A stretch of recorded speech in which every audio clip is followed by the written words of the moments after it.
आपण पाहत आहात जनहित प्रवर्तक वृत्तवाहिनी सिटी लाईन न्यूज. पाहत रहा. रेल्वे मार्ग बदलल्याच्या निषेधार्थ सत्यजित तांबे यांचे चक्काजाम आंदोलन. नाशिक पुणे सेमी हायस्पीड रेल्वेचा प्रस्तावित मूळ मार्ग बदलण्याच्या निर्णयाविरोधात आज आंदोलनाला तीव्र स्वरूप आले.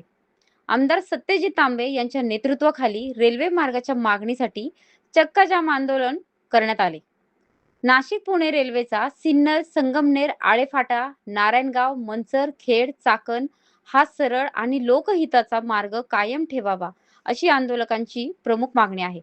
हा मार्ग बदलून रेल्वे शिर्डी अहिल्यानगरच्या दिशेने वळवण्याच्या निर्णयामुळे सिन्नर, संगमनेर, अकोले, जुन्नर, आंबेगाव आणि खेड परिसरातील नागरिकांमध्ये नाराजी निर्माण झाली आहे. या रेल्वेमुळे नाशिक, पुणे आणि अहिल्यानगर जिल्ह्यांना थेट जोडणी मिळणार असून औद्योगिक विकास, शेतमालाची वाहतूक, रोजगार आणि व्यापाराला मोठी चालना मिळेल असा दावा आंदोलनकर्त्यांनी यावेळी केला आहे.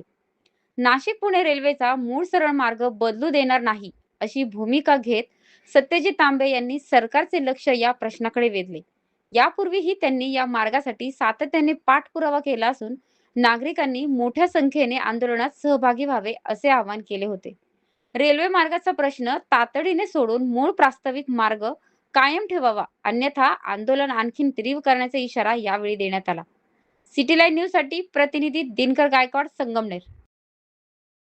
लोकांसाठी, लोकक्रांतीसाठी जनहित प्रवर्तक बनलेले निर्भीड, निपक्षपाती web portal, YouTube channel city line news like करा, कमेंट करा, सबस्क्राईब करा, बेल आयकॉनवर दाबून शेअर करायला विसरू नका.